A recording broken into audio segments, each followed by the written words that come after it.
Našli smo se u najstarijem kutjevačkom podrumu, izgrađen je davne 1232. 780. godina njemu je tek. Ovdje na ovim bačvama su duborezi koji govore o vlasnicima, osvajačima, tako da ako apstrahiramo njihova imena, vremena, filozofije koje su bile, onda ostaje rijeka valjda sretnih ljudi, jedna rijeka koja se nikad nije zaustavljala, podrum je uvijek bio u svojoj podrumskoj namjeni, koji su ovdje pili, nešto sebi dočaravali, nadamo se uživali u vinima i nadamo se da su uživali u životu, jel? Tako da kada pogledamo to sve i onda ostane nam samo ova zadnja, ovo naše vrijeme, jedino vrijeme u kom smo se tako užurbali svi, u koje je toliko dinamično, toliko brzo, da jednostavno je problem kako uživati u vinima.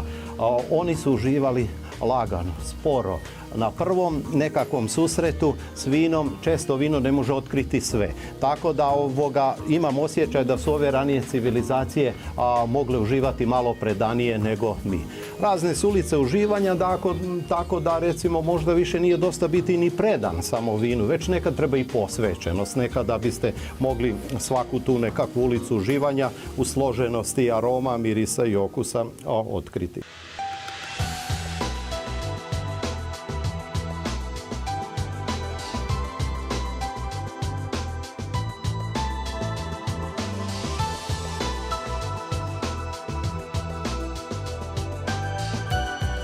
Ono što je ovdje lijepo, znači može uvijek uz vino pokrenuti se malo snova, malo više emocija, malo više emocionalnog bogatstva.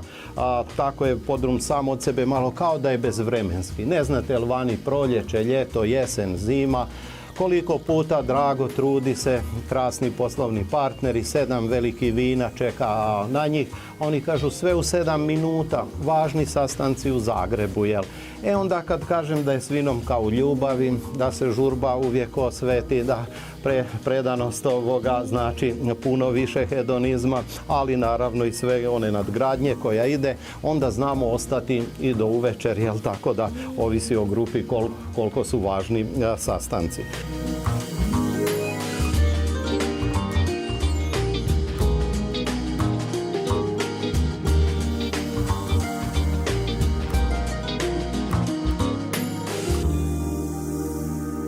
Evo da se podrum izgradi, dali su cisterciti, u Francuskoj nastali kao ogranak benediktinaca, utemeljio je Sveti Benedikt, ali oni kasnije, nakon 100 i više godina, jedan ogranak, matična opatija Citeaux kraj Dijona, promijenili su filozofiju. Od eremita pustinjaka okrenuli su sve sasvim tumbe, tako da su htjeli biti radišan crkveni red.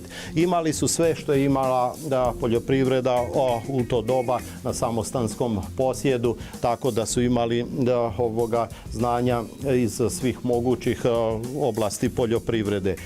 Širili su samostane jer su trgovali s poljoprivrednim proizvodima i imali ekonomsku snagu. Iz Francuske u Njemačku, Austriju, Mađarsku i druge katoličke prostore. Ovaj ogranak kutjevački stiže sa Balatona iz Opatije Zirc. U Kutjevo stižu, opisuju da dolaze u guste prašume Krndije uz vodotok Kutjevačku rijeku. Voda je značila život, tako da su temeljili svoju Opatiju. Ranije bi išli njihovi graditelji koji su gradili podrume, podzemne građevine, završavaju sa nivom zemlje ovako tipske. Opatija je bila iznad sa logistikom i bila je gotička crkva 5 metara duža od ovdašnje. Gradili su gotičke crkve u dužini 55 metara. Ova barokna zagrebačkih Isusovaca je 50 metara.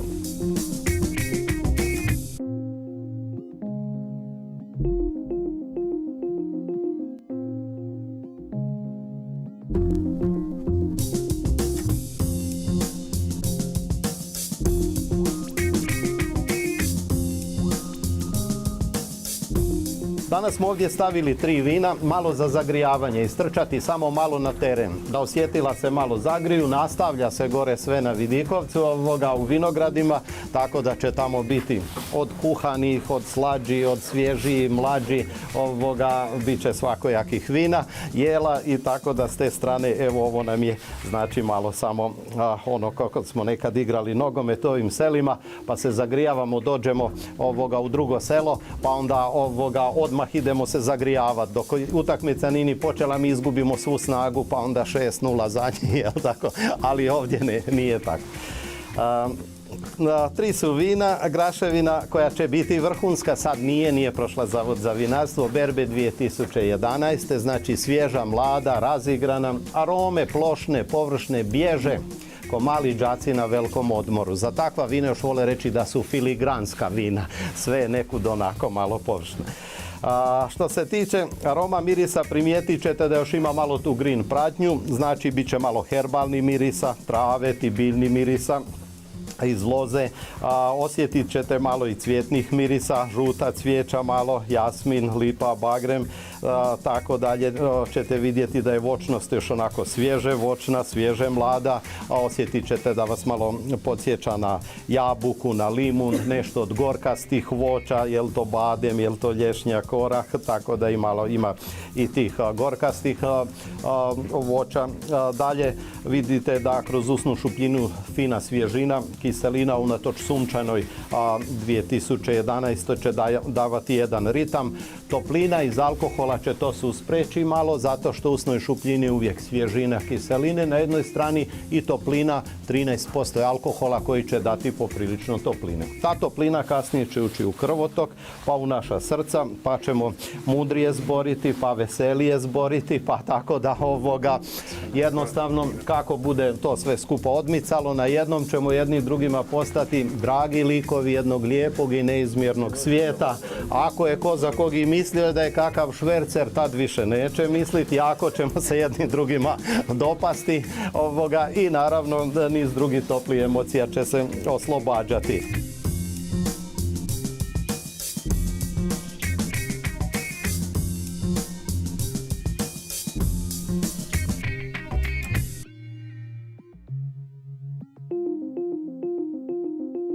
Ako razmišljate o taninom bogatim vinima svijeta, Bordeaux, Brunello, iz Montalcina, Rioja, Chateau Margaux, Petris, najbolji položaji Plavca Maloga, Hvarske plaže, Ivan Dolac, Sveta Nedjelja, Dingač i tako dalje, Babići u novije vrijeme Skorlata, krasni terani iz Istre, onda kao nekakav glavno vino svijeta Cabernet Sauvignon sa snažnim taninima na jednoj strani i na drugoj strani imate vina gdje uživate više u delikatnim aromama crnih vina. Pinot crni jedno takvo vino.